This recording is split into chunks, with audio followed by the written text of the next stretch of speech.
기도드릴까요? 하나님 아버지, 추운 날씨 가운데 저희들 수요예배 자리로 이끌어 주신 것 참으로 감사합니다.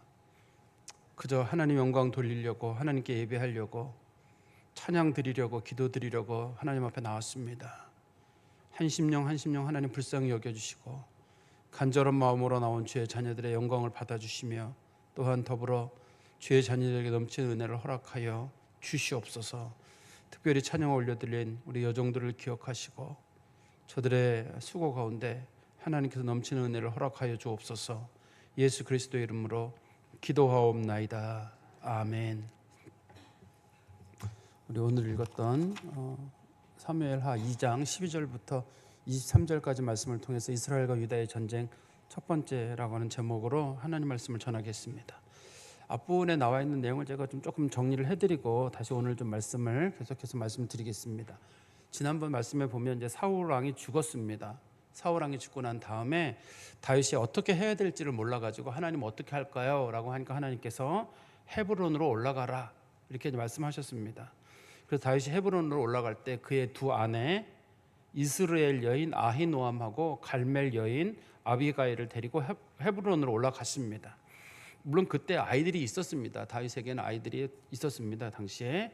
근데 그때 이제 유다 족속의 장로님들이 와가지고 다윗에게 기름을 부으면서 유다의 왕을 삼았습니다.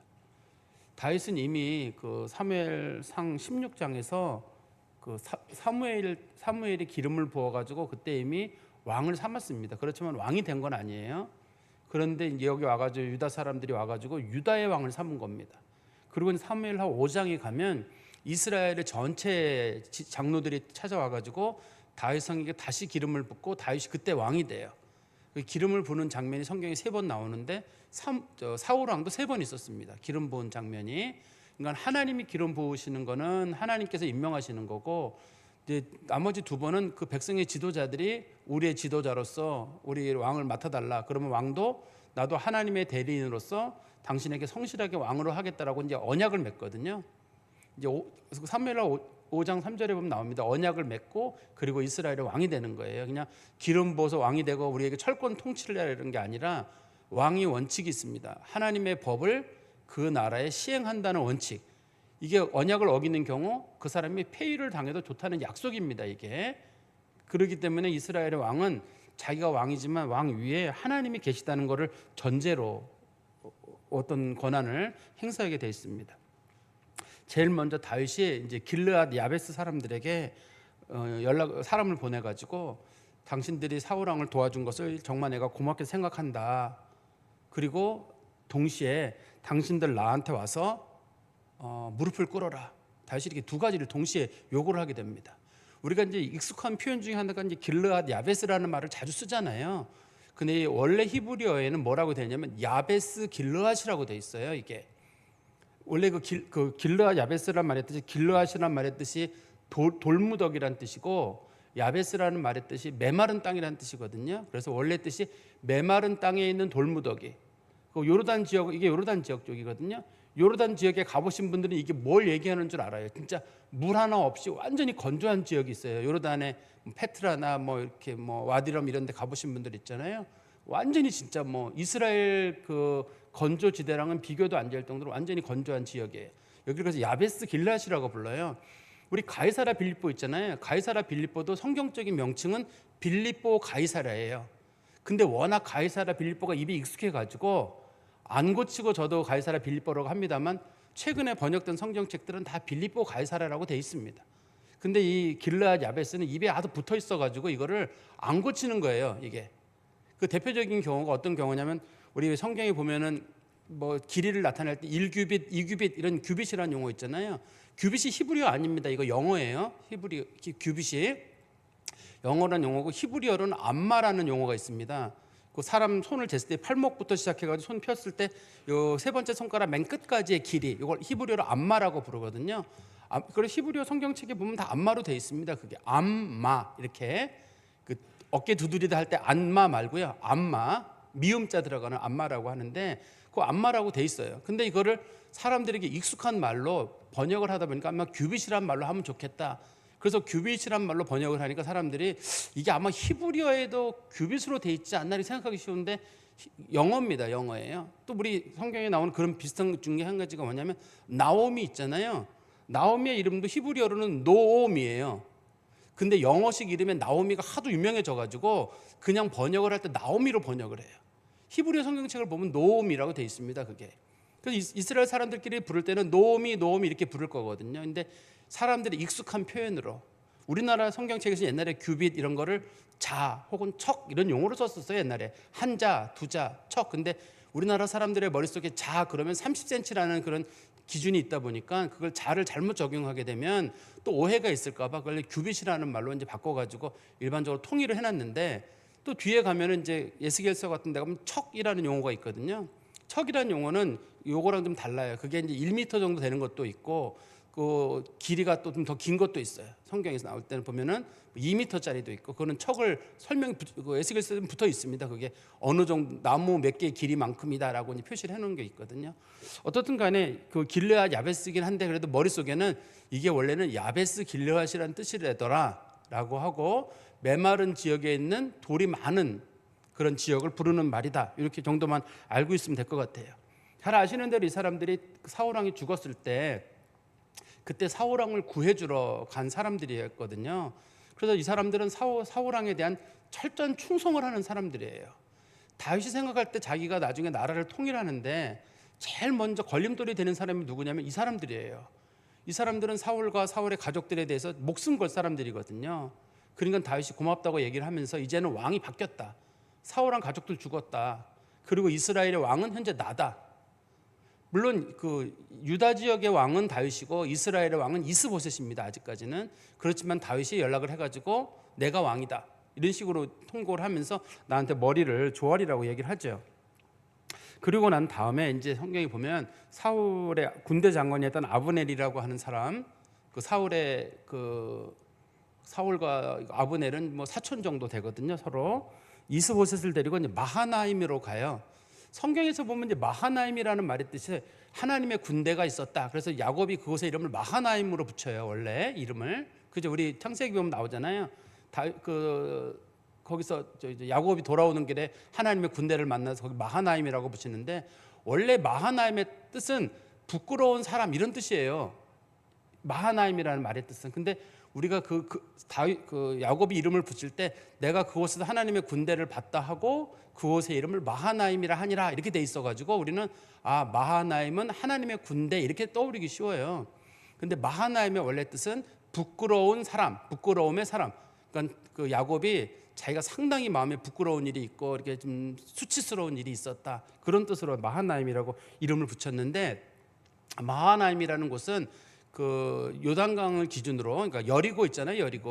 여리고 건너편 지역이에요. 여리고 건너편에 있는 지역인데 그곳으로 가가지고 그 아브넬이랑 그 다음에 이스보셋이 이스라엘 전체에 대한 통치를 하게 됩니다. 원래는 이제 이 사람들이 통치하던 곳은 기브아라는 곳이었는데 블레셋 사람들이 이스라엘을 공격하면서 이스라엘 중부 지역 전체를 이렇게 식민지로 만들어 버리거든요. 식민지로 만들어 버리기 때문에 거기 있지는 못하고 북쪽 지역 일부, 그 다음에 그 요단강 서쪽 동쪽 지역 일부를 통치하게 되거든요. 그래서 이제 그쪽 마하나임이라는 곳으로 가게 됩니다.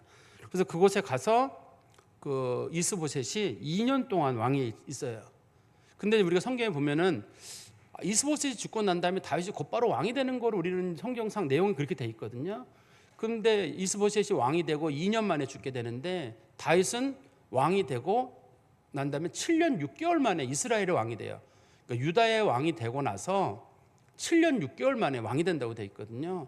그러면 그 사이에 이스보셋이 죽고 나서 그다음에 자기가 이스라엘의 왕이 되는 데까지 5년 6개월이라는 차이가 생기잖아요. 이때는 다윗은 아마 헤브론에 있었던 거로 보이고 헤브론에 있을 때 사무엘하 5장 3절에 보면 이스라엘의 장로들이 찾아와서 헤브론에서 다윗에게 기름을 부고 왕으로 만들었다고 하거든요. 그러니까 이스보셋이 죽고 난 다음에도 얼마 동안 다윗이 그 이스라엘 전체에 대한 통치를 하지 못해요. 왜 그랬을까 하는 게 짐작되는 게 오늘 사건 중에 들어 있습니다. 왜 다윗이 그 5년 6개월 동안 못했을까? 다윗이 빠른 시간 내에 이스라엘을 좀 통치할 수 있는 그런 계기가 마련될 뻔한 사건이 있었는데 오늘 보면 아주 사소한 사건이 하나가 등장하는데 그 사건이 다윗이 이스라엘의 왕이 되는 걸 막는 사건이에요. 5년 6개월 동안.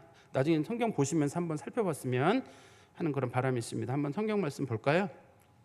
우리 12절에 사무엘하 2장 12절입니다. 넬의 아들 아브넬과 사울의 아들 이스보셋의 신하들은 마하나임에서 나와 기브온에 이르고 수르의 아들 요압과 다윗의 신복들도 나와 기브온 못가에서 그들을 만나 함께 앉으니 이는 못 이쪽이요 그는 못 저쪽이라. 지금 이제 이스라엘하고 유다가 전쟁을 벌이게 되는 장면인데요. 이 과정을 통해 가지고 이제 과정을 통해 가지고 다윗은 점점점 잘 되고 사울의 가문은 점점점 망하게 됩니다. 그걸 표현하는 성경적 규절이 있습니다. 우리 사무엘하 3장 1절을 보세요. 3장 1절에 보시면 사울의 집과 다윗의 집 사이에 전쟁이 오래매 다윗은 점점 강하여 가고 사울의 집은 점점 약하여 가니라. 처음에는 이 나라가 갈라진 상태에는 다윗은 유다 지방만 다스리고 있었거든요. 유다 지방을 대한 나라 전체는 이스보셋이 다스리고 있었습니다. 그런데 이제 오늘 본문에 나오는 이런 사건들 하나하나를 통해 가지고 다윗은 점점 강해지고 유다는 점점 약해지는 그런 일이 생기게 됩니다. 그런데 이제 성경의 말씀에 보면 그 넬의 아들 아브넬과 사울의 아들 이스보셋의 신복들, 우리 성경 하나 잘 보세요. 이거 신복이라고 돼 있잖아요. 신복, 신하 신자에다가 그 노예를 나타낼 때인데 복 용어 쓰는 게 신복이란 말 쓰잖아요. 우리나라 말로 부하란 뜻이에요, 일반적으로요. 근데 이거를 제가 성경에서 신복을 치잖아요. 그러면 한글 글자가 고쳐가지고 신복으로 바꿔요. 미음자로. 신복이라는 말의 뜻은 그 사람의 가장 최측근 부하들, 이런 용어를 신복이라. 저 사람은 나의 신복이야 할 때 미음 받침 쓰잖아요. 그런데 이거를 근데 이게 성경에서 나오는 거는 신복이라는 말은 안 쓰고 신복, 신하라는 뜻으로 사용되는 겁니다. 이게. 그래서 여러분들이 혹시라도 이거 성경을 보실 때 신복이라는 말은 부하, 신하 이렇게 부르는 용어고, 우리나라 말에 신복이라고 불려지는 거는 최측근 사람들, 이런 사람들을 부르는 말이 다른 뜻이에요. 성경에서만 주로 쓰는 표현들입니다. 이 신복이라는 말이요. 신복인데 이 두 사람들이 서로 만났는데 왜 만났냐면 평화 회담을 하려고 만난 거예요. 실제로는 전쟁을 하려고 만난 게 아닙니다. 평화 회담을 만났는데 내용상 봐가지고는 성경적 내용을 쭉 보면 아브넬이 전쟁을 하지 않고 이 나라를 다윗에게 양도해야 되겠다는 생각을 가지고 있었던 걸로 보여요. 자기가 봤을 때는 이 나라가 지금 이 상황으로 가기는 어렵고 이스보셋이 나라를 다스리기는 어렵고 다윗이 자연스럽게 이스라엘의 왕이 돼야 되는데 내가 이 나라를 다윗에게 어떤 식으로 간에 양도는 해야 되겠다. 그런 걸 위해서 평화회담을 하려고 사람들이 둘이 만나게 된 겁니다. 그런데 어디서 만났냐면 기브온이라는 곳에 만나게 되거든요. 기브온은 여러분이 잘 아는 대로 솔로몬이 성전 짓고 난 다음에 기브온 산당에다가 1000번제를 하나님께 드리는 장면 있잖아요. 그것이 기브온인데 예루살렘으로 시작해서 북쪽에 한 10km 정도 있는 지역이에요. 여기가요. 이곳이 마하나임에서 오는 거리랑 다윗이 살고 있는 헤브론 지역에서나 가는 거리가 중간쯤에 있어요. 여기가. 그리고 여기가 비무장지대예요. 중립지역이에요. 잘 생각해 보세요. 지금 북의 나라가 다 따로 있는 겁니다. 다윗은 유다를 다스리고 있잖아요. 그 다음에 이스보셋은 그 북쪽 지역에 있는 그 베냐민 지파라든지 아셀 지파라든지 에브라임 지파라든지 이쪽 지역을 다스리고 있거든요. 가운데 지역은 블레셋이 지금 통치하고 있어요. 왜 통치하고 있냐면 사울왕을 죽이면서 중앙 지역을 다 점령을 해버린 겁니다. 우리나라로 말하면 어떤 경우냐면 한강 이북 쪽 지역은 전부 다 이제 사울왕이 가지고 간 거고, 그 다음에 충청도 이남 지역은 다윗이 통치를 하는 거고, 이 경기도 지방이나 이런 지역 일부가 남을 거 아니에요. 여기는 블레셋이 다스리고 있는 그런 모습이에요. 당시에 거기가 당시에 블레셋이 이스라엘이라고 해가지고 이스라엘 중부 지방을 통치하고 있었거든요. 그런데 만약에 서로 평화 협정을 할 때 어디서 만나야 되나요? 이스라엘 땅에서 만나야 되나요? 아니면 유다 지파 땅에 가서 만나야 되나요? 우리나라도 가끔 회담할 때 평화회담할 때 판문점으로 간다든지 제3국으로 가잖아요. 이게 그 나라에서 평화회담을 하는 일은 별로 없어요. 특별히 여기 군인들이 무장을 하고 어느 나라에 평화협정을 하러 간다는 얘기는 결과적으로는 남의 나라를 침공하는 게 되거든요. 다윗의 부하들이 무장을 하고 그 이스라엘 쪽으로 가지도 않을 거고. 왜냐하면 거기 가서 무슨 일이 있을지 어떻게 알아요? 거기는 그 이스라엘 지역인데. 또 마찬가지로 그 이스보셋과 관련된 사람들이 무장을 하고 다윗이 이거는 유다 지파로 오지도 않죠. 와가지고 여기서 이스라엘 사람들에게 자기가 체포되면 어떻게 돼요? 그러니까 서로에게 중간 지역이 있을 거 아니에요. 중간 지역에서 만나게 되는데 그것이 기브온이라고 하는 넓은 평야지대거든요. 어디서든지 간에 사람이 숨어 있는지 눈에 띄는 지역이에요. 여기가요. 그래서 서로가 봤을 때 그 정도면 좋겠다. 우리나라로 말하면 JSA, 이게 소위 비무장 지역, 공동관리구역이에요. 공동관리구역이라 블레셋이 통치하고 있는데 블레셋이 여기까지 힘을 미치지는 못하고, 그러나 북쪽도 또 남쪽 유다 사람들도 함께 서로 모일 수 있는 그런 곳에 모이게 됐는데, 두 사람들이 어디에 모여, 성경에 보시면 우리가 익숙하지 않은 표현들이 있습니다. 13절에 보시면 그들이 만나 함께 앉으니 이렇게 돼 있잖아요. 지금 두 사람 아브넬도 그렇고 이스보셋도 그렇고 그들의 부하들도 전부 싸우러 온 게 아니라 앉아 있다고 돼 있거든요. 싸우러 왔으면 서 있어야죠. 그들이 왔음에 와서 이렇게 돼 있어야 되잖아요. 와서 서 있어야 되는데 이들이 전부 앉아 있단 말이에요. 그다음에 이 다윗은 가지 않았고 다윗의 부하 요압이랑 그의 군인들도 무장을 하고 가가지고 거기서 앉아 있는 거예요. 싸우려는 의도가 없습니다.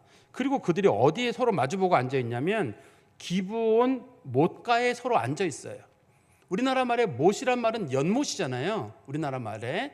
그런데 여기서 기브온 못은 연못이 아니라 우물이에요. 아마 사진이 준비됐는지 모르겠는데 한번 저 사진 한번 있으면 다행이고 없으면 뭐 어쩔 수 없는데 네, 없다고 됐네요.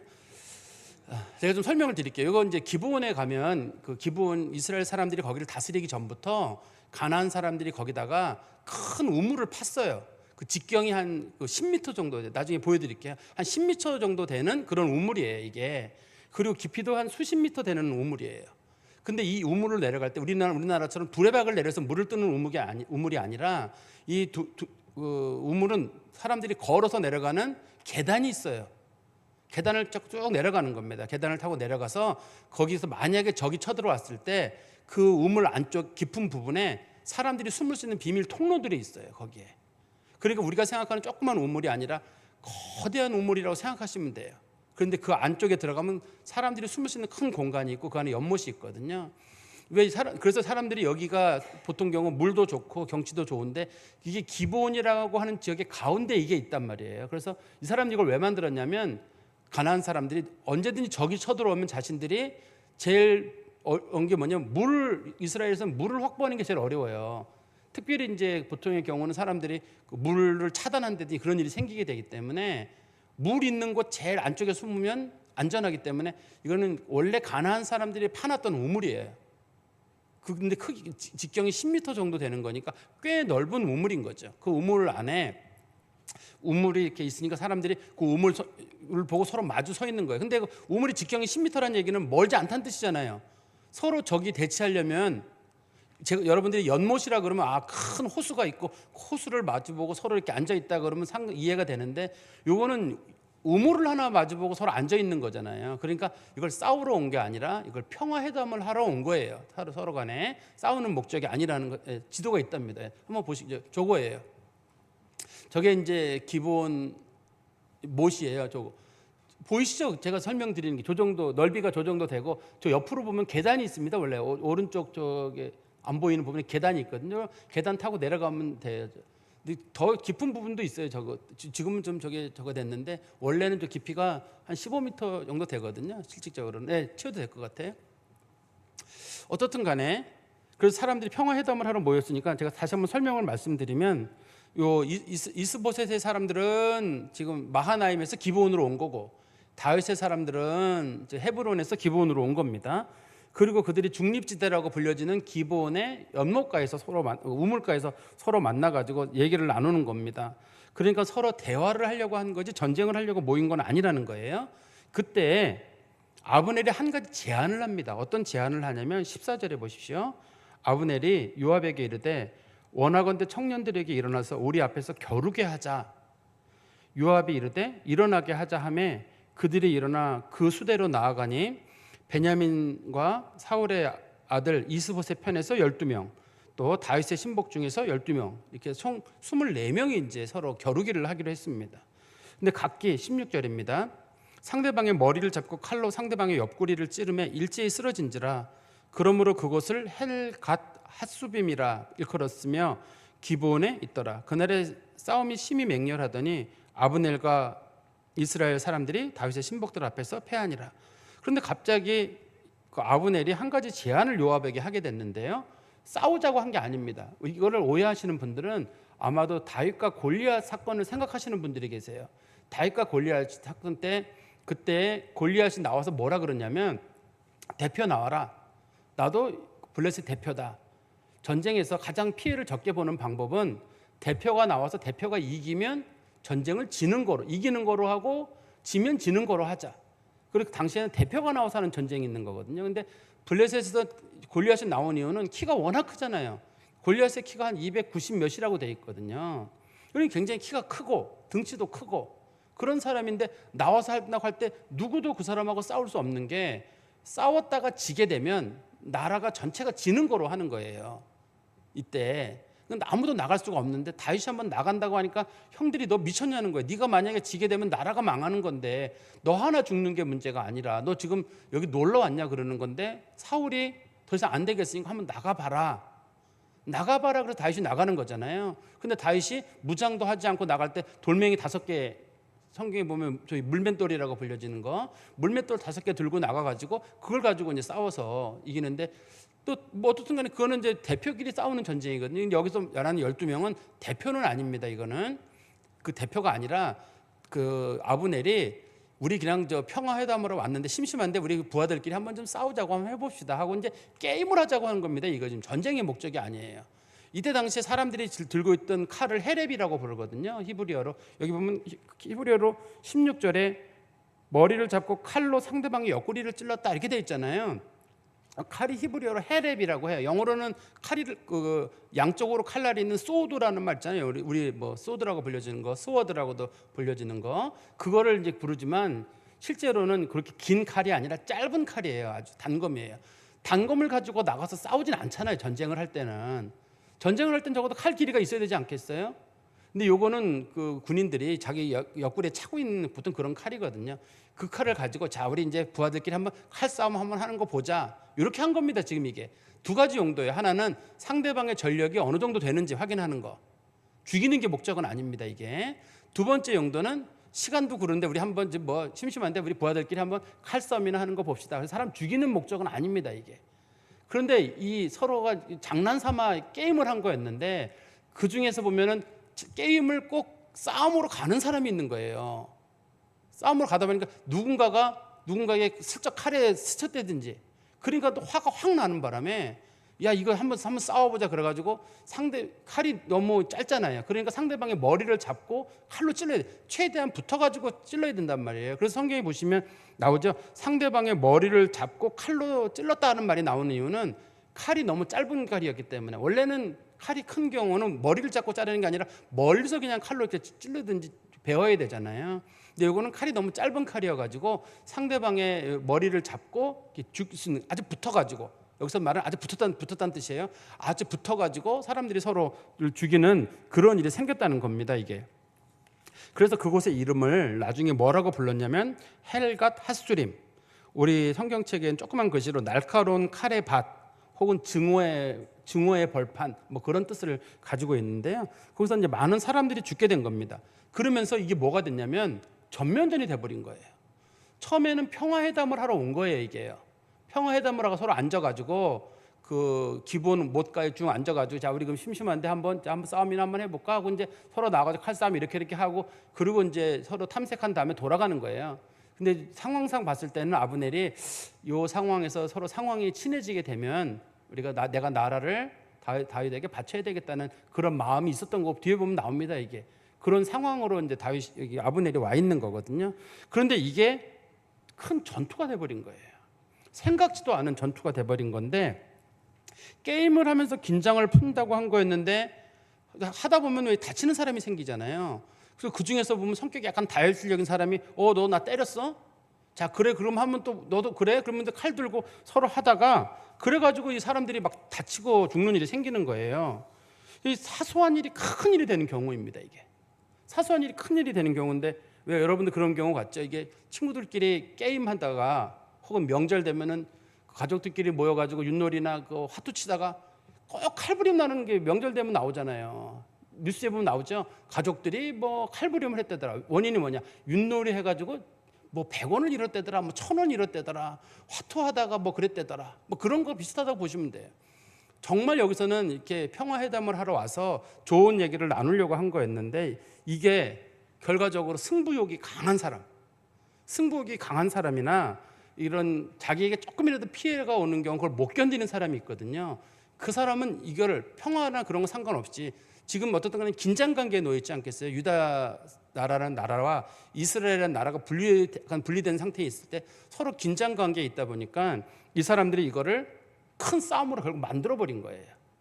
전체적인 내용은 뒤에 보시면 언급이 되는데 이 아브넬도 그럴 마음이 아니었고 요압도 그럴 마음이 아니었습니다. 그럴 마음이 아니었는데 이게 상황이 이런 쪽으로 가는 거예요. 제가 이 말씀을 그런 생각이 들어요. 큰 싸움이든 간에 작은 일에서 시작된다는 생각이 들어요. 우리는 생각할 때 이 정도 말 한마디 정도는 던져도 될 거다 생각이 드는 데 있는데 그 말 한마디가 엄청난 사건이 되는 거예요. 다시는 그 두 사람이 서로 얘기를 못 나눌 만큼. 근데 이 상대편 쪽에서는 그게 뭘 그냥 그래 내가 농담 삼아 던지고 장난 삼아 한 말인데 근데 그게 이제 잘 통하는 사람이 있고 이게 우리가 웃자고 하는 얘기를 죽자고 달려드는 사람이 있다고 하잖아요. 그런 사람이 있을 수 있다는 생각이 들어요. 저도 농담 좋아하는 사람이고 말 조심성이 없는 편에 속하거든요. 저도. 그런데 이런 걸 보면서 그런 생각이 들어요. 아, 이거 말 조심해야 되겠구나. 이 어떤 작은 것 하나가 지금 이 시간 때우기가 그래가지고 아브넬이 한번 칼싸움 한번 해볼까 하고 게임하자는 이 본문에 보시면 그 겨루기라는 말의 뜻은 게임하자는 뜻입니다. 게임이라는 뜻이에요. 전쟁하자, 싸우다는 뜻이 아니라 서로 게임하자는 뜻이었는데 그게 결과적으로 이렇게 생기기 때문에 특별히 우리가 그래서 이 승부욕 강한 사람 있다. 그럼 그런 사람들도 조심할 필요가 있고 그런 사람하고는 아예 이 윷놀이든 명절에도 화투든 간에 뭐든 간에 뭐 여러분들은 일절 그런 거 안 하시는 분들이고 주로 기도와 말씀만 하시는 분들이지만 혹이라도 그런 분들하고는 서로 이렇게 좀 가까이 하지 않는 게 그게 결과적으로 이런 어려움을 피하는 일이 되지 않을까 하는 그런 생각이 듭니다. 18절 말씀해 보십시오. 그곳에 스루의 세 아들 요압과 아비새와 아사엘이 있었는데 아사엘의 발은 들로르 같이 빠르더라. 이때 당시에 이제 그 다윗 쪽에서 대표로 나간 사람이 요압이 당시에 대표로 나갔고 이스보셋 쪽에 대표로 온 사람은 아브넬이 대표로 왔는데 요압이나 아비새랑 아사엘은 수루야의 아들이라고 되어 있는데 수루야는 역대기나 이렇게 보면 다윗의 누나예요. 누나의 아들들입니다. 이 세 사람이 누나의 아들들이고 요압은 후에 이스라엘의 군대 장관이 되죠. 그리고 아비새도 여러분 잘 아는데 아비새도 다윗이 과거에 그 두 번 사울왕을 죽일 뻔한 적이 있었잖아요. 다윗이 한 번은 저기 하길라에서 그런 적이 한 번 있었고 한 번은 엔게디에서 한 번 사울왕을 죽일 사건이 있었거든요. 그때 다윗이 정말 그 위기의 순간에 나와 함께 마지막까지 그 사울왕인데 같이 가서 한번 그 사울왕의 칼이랑 지팡이랑 창이랑 물병 가져올 수 있겠냐 할 때 그때 아비새가 내가 같이 가겠다 했대. 그때 아비새가 같이 갔었거든요. 그래서 나중에 그 이스라엘 나라가 통일되고 난 다음에 다윗이 그 처음에는 요압을 군대 장관으로 세우다가 나중에 다윗이 노년에 이제 그 압살롬 때문에 나라가 한번 이렇게 넘어가는 사건이 생기잖아요. 나라 넘어간 다음에 그 지휘 체계를 세 개로 분류를 시켜요. 그래서 제일 중요한 군대는 요압이 맡게 하고 두 번째 군대는 아비새가 맡게 하고 세 번째 군대는 가드 사람, 그러니까 블레셋 사람 중에 용병으로 왔던 이때라고 하는 사람이 있습니다. 그 사람을 나중에 다윗의 그 세 번째 부대의 지휘관으로 삼아요. 요압의 힘을 좀 빼는 겁니다. 나중에 압살롬 사건 이후로 힘을 좀 빼는데 그만내는데 그만한 이유가 있습니다. 근데 성경에 보면은 굳이 아사엘의 발이 들로르 같이 빠르다라는 말이 거의 강조가 돼 있어요. 요압이나 아비새는 발 빠르다는 말이 없고 아사엘이라고 하는 사람은 발이 빠르다, 달리기 잘한다는 뜻이거든요. 그런데 이게 달리기 잘한다는 게 이게 이제 오늘 문제, 소위 사단, 우리가 쓰는 표현으로는 사단이 된다고 하는데 정확한 한글식 표현으로는 사달입니다. 사달이 낫다라고 합니다. 정확한 표현은 사달이 낫다라고 하는데 우리가 흔히 쓰는 표현으로는 그게 사단이야 이렇게 쓰죠. 우리끼리 쓰는 표현으로는 정확한 표현은 사달이 낫다고 하는데요. 어떻든 간에 그게 이제 문제의 원인이 되는 거예요. 그게 원인이 돼가지고 그것 때문에 이제 일이 이제 커지는 겁니다. 우리 한번 성경 말씀 보세요. 19절에 아사엘이 아브넬을 쫓아 달려가되 좌우로 치우치지 아니하고 아브넬의 뒤를 쫓으니, 지금 처음에는 그냥 이게 싸우려고 모인 게 아니라 그냥 회담하러 모인 거였는데 서로 게임하다가 문제가 되니까 다윗의 사람들이 싸움을 잘하고 아브넬은 싸움을 못하게 됐네요. 그러니까 아브넬이 아유 난 그럼 집으로 가야 되겠다고 이제 돌아가는 길이에요. 지금 상황에 돌아가는 길이었는데 이게 이미 벌써 싸움이 된 거란 말이에요. 싸움이 돼버렸기 때문에 이게 좀 두 나라잖아요. 다윗이 다스리는 유다라고 하는 지역이랑 이스보셋이 다스리는 이스라엘 나라 둘이 전쟁처럼 생긴 거예요. 그때 그 아사엘이라고 하는 사람이 누구만 쫓아가냐면 아브넬을 쫓아가는 거예요. 왜 아브넬을 쫓아갔냐면 아브넬이 그쪽에 군대 장관이잖아요. 그리고 군대 장관일 뿐만 아니라 그 사람이 입고 있던 옷이 너무 멋있어요. 그 옷을 뺏고 싶었던 겁니다. 성경에 보면 나오죠. 우리 20절 보십시오. 아브넬이 뒤를 돌아보며 아사엘에게 이르되 아사엘아 너냐 대답하되 나로라. 아브넬이 그에게 이르되 너는 왼쪽으로나 오른쪽으로나 가서 청년 하나를 붙잡아 그의 군복을 빼앗으라. 지금 그 아브넬이 뭐라 그러냐면 나 쫓아오지 마라. 나 쫓아오지 말고 다른 사람 군복을 빼앗아라. 이렇게 얘기를 했단 말이에요. 군복을 빼앗는다는 말은 그 사람이 가지고 있는 무기를 다 가져가라는 거예요. 노략물 하는 겁니다. 사람들이 전쟁할 때 상대편을 죽이고 그 사람이 칼이나 창이나 혹은 뭐 옷이나 이런 걸 얻는 걸 엄청 자랑으로 여겨요. 요즘 같은 경우는 전쟁해가지고 죽인 다음에 저기 군복을 벗겨가지고 내가 입으라 그러면 사람들이 안 입지 않겠어요? 죽은 사람의 그 피 묻은 옷을 입겠어요? 근데 옛날에는 옷이 귀하던 시절인데다가 상대방의 옷을 취하는 것 자체가 상당히 명예로운 일이기 때문에 이 아사엘이 그거를 그렇게 하고 싶은 거예요. 근데 마침 고른 사람이 아사엘이 볼 때 아브넬을 고른 거예요. 또 아브넬을 고른 이유 중에 한 가지가 지금 사람들이 말을 타고 오지 않았단 말이에요. 말을 타고 왔다거나 그 병거를 타고 왔다 그러면 아사엘이 발이 빠른 게 아무 소용이 없죠. 평화회담을 하러 온 거기 때문에 다 걸어온 거예요. 여기에요. 말을 타고 왔거나 병거를 타고 왔다 그러면 아사엘이 다리 빠른 뭐래요. 말이 더 빠른데 그건 아무 소용이 없는 거 다 걸어온 겁니다. 지금 걸어왔는데 아브넬이 빨리 도망가는데 누가 제일 먼저 쫓아가겠어요? 발 빠른 사람이 쫓아갈 거 아니에요. 근데 아사엘이 발이 너무 빠르 달리기 잘하는 사람이에요. 근데 아브넬도 아사엘이 달리기 잘하는 거 알아요. 왜냐하면 자기가 지금 도망가고 있는데 누가 쫓아오고 있는데 자기가 생각할 때 이건 아사엘 같은 거예요. 아사엘 너니? 그랬더니 예 나예요. 이렇게 얘기하니까 야 나 쫓아오지 말고 왼쪽이나 오른쪽에 가서 다른 사람들 쫓아가고 그 사람들 옷을 갖고 싶으면 그 사람 옷을 가지고 가라. 내 옷은 염두에 두지 마라. 이렇게 생각한 거예요.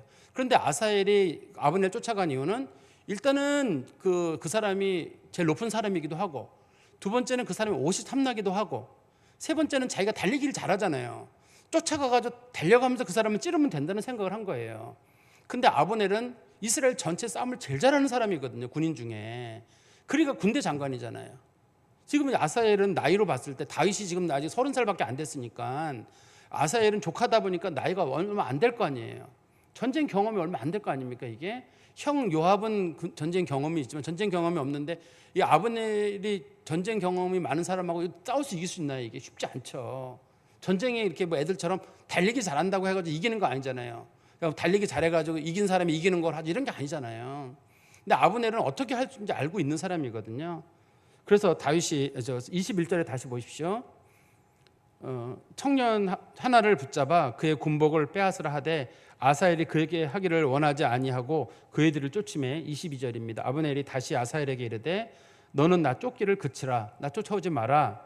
내가 너를 쳐서 땅에 엎드려질게 할 까닭이 무엇이냐. 내가 너 죽여서 뭐가 좋냐는 거예요. 그렇게 하면 내가 어떻게 내 형 요압을 대면하겠느냐. 지금 요압하고 이 아브넬은 평화협정을 하러 모인 사람들이에요. 둘이 평화협정을 하러 모였는데 이번에는 안 됐지만 나중에라도 또 만나서 평화협정을 해야 된단 말이에요. 서로 대표로 온 사람들이기 때문에 대표부로 와 있는 사람들끼리 하기 때문에 야, 너를 만약에 죽이게 되면 니네 형이 이걸 가지고 평화회담에 나오겠느냐. 다른 사람 죽은 거야 뭐 서로 우리가 게임하다가 서로 감정이 그래서 그런 거지만 너가 만약에 죽게 되는 경우 니네 형들이 어떻게 나오겠느냐. 그럼 니네 형들이 이거를 결과적으로는 평화회담 안 한다고 나오지 않겠느냐. 그러니 제발 나 쫓아오지 마라. 네가 만약에 군복이 욕심이 있으면 그거 가지고 가고 나 쫓아오면 너 죽는다. 이렇게 얘기를 한 거예요. 근데 아사엘 입장에서는 저놈이 나 무서워서 이렇게 겁먹었나 보다 이렇게 생각하고 쫓아간 겁니다.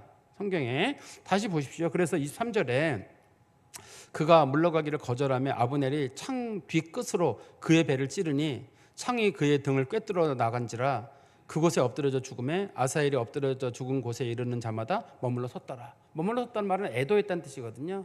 근데 아사엘이 달리기만 잘하는 거예요. 그러니까 아브넬이 창을 들고 있다가 창을 뒤로 방향을 잡았네요. 그러니까 아사엘이 자기가 달려오던 속도에 부딪혀가지고 창이 배를 뚫고 나가버린 거잖아요. 이미 갑옷도 입었을 거거든요. 갑옷을 입었는데도 자기가 워낙 달리기를 잘하는 사람이다 보니까 속도가 너무 빨라요. 너무 빠른 사람이니까 아브넬이 창 방향만 틀면 돼요. 앞으로 들고 가던 창을 방향만 들어가지고 뒤로 틀기만 하면 아브넬이 죽는 거예요. 아브넬이 자기는 알았는데 적을 몰랐던 거예요. 우리가 왜 중국에 보면 순자에 나오나요?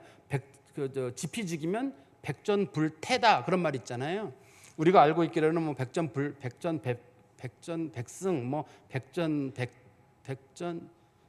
지피지기면 백전백승 이렇게 하시는 분들 계신데 정확한 표현은 백전불태예요. 위험하지 않는다 이런 뜻이거든요. 원칙적인 뜻은 적을 알면. 근데 여기서는 아사엘은 자기를 잘 알아요. 얼마나 달리기를 잘하는지. 그렇지만 아브넬이라고 하는 사람이 얼마나 싸움을 잘하는 사람인지는 몰라요. 그가 군대 장관이 될 때까지는 상당한 인물이거든요. 그러는 바람에 이 사건으로 인해 가지고 엄청나게 큰 사건이 생기게 되는 거예요. 이제 형들이 어떻게 할까요? 뒤에 보면 나오는데 형들이 아브넬 가만두겠어요? 아브넬이 또 평화협정을 하러 또 오거든요. 평화협정을 하러 또 와요. 아브넬이 나라를 바치려고 평화협정을 하러 왔는데 이 형 요압이랑 아비새가 끌고 가가지고 뒤에서 칼로 찔러 죽여요. 다윗이 요압하고 아비새를 죽이고 싶어요. 왜 죽이고 싶어요? 자기한테는 정말 최측근 사람들입니다. 누나의 자식들이잖아요.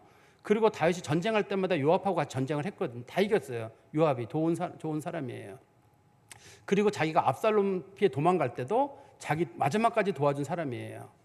그런데 다윗이 죽기 전에 유언을 남길 때 뭐라고 유언을 남겼냐면 네가 솔로몬이 왕이 되거든.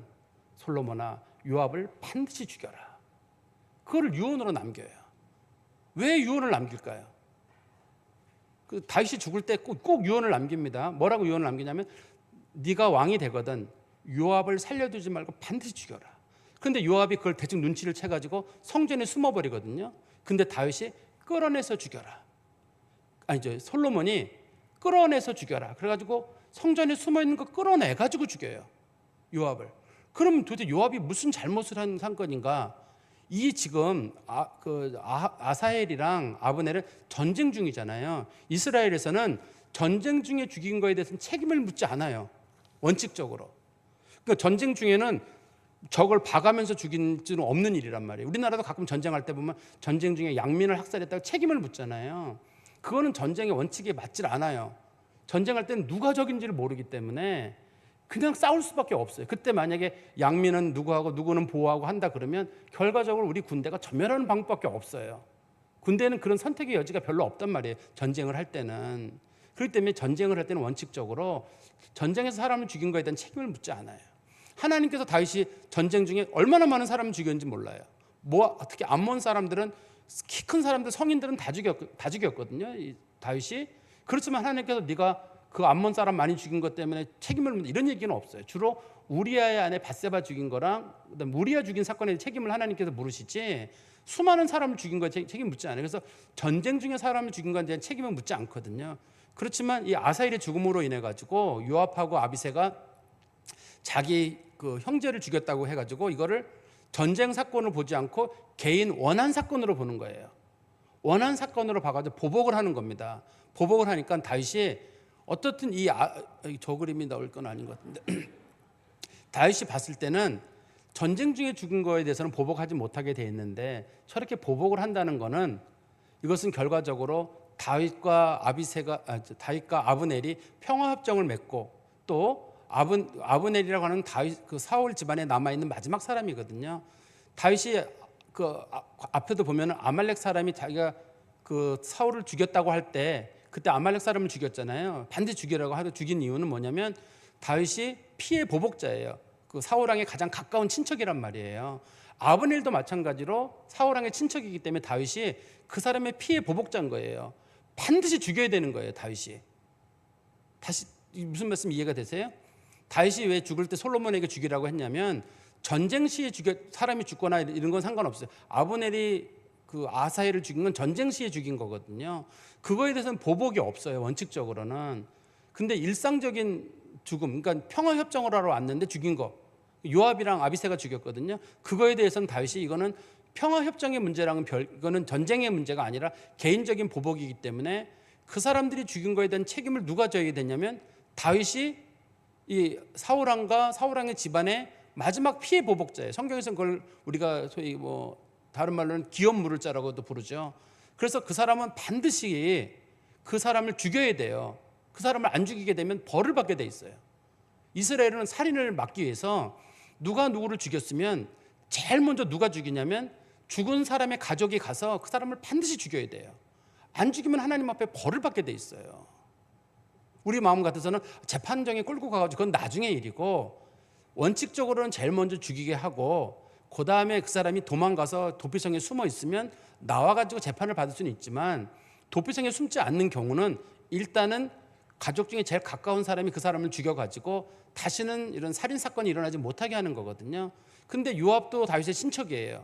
그렇지만 이 아브넬이라고 하는 사람이 어떤 사울의 집안으로서 마지막 남아있는 사람이기 때문에 다윗이 그 사람의 기업 물을 자예요. 사울의 기업 물을 자이기 때문에 사울의 그 사위잖아요, 원래.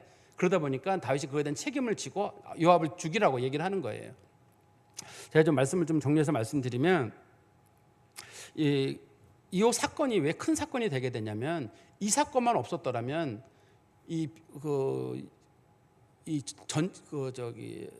이스보셋이 죽고 나서 금방 나라가 회복될 수가 있어요. 원래 이게 그렇게 큰 싸움으로 갈 게 아니었거든요. 그런데 이 아사엘이 달리기를 빨리 한다는 이유로 아브넬을 쫓아가 죽이는 바람에 이 평화협정이 늦어지게 되잖아요. 상당히 시간이 길어지게 되고, 그리고 그러는 사이에 백성들 가운데 서로 분노하는 마음이 생기게 되고 세월이 길어지면서 그 사건이 있는데, 그게 원인이 뭐냐면 이 아사엘이라고 하는 사람이 그 사람이 달리기가 빨라가지고 그걸 가지고 그냥 쫓아가가지고 하는 바람에 이게 그 문제가 생긴 거예요. 이 사람이 아브넬의 말을 듣고 쫓아가지 말았어야 되는데 욕심이 난 거예요. 그 사람의 옷을 내가 빼앗아 가지고 명예를 얻고 싶었던 거거든요. 그러는 바람에 전쟁이 길어지게 돼요. 아브넬은 계속적으로 나라를 다윗에게 바치고 당신이 왕하세요, 이 나라는 나는 손 떼겠습니다 했는데, 그래서 평화협정을 하러 여러 차례 왔었거든요.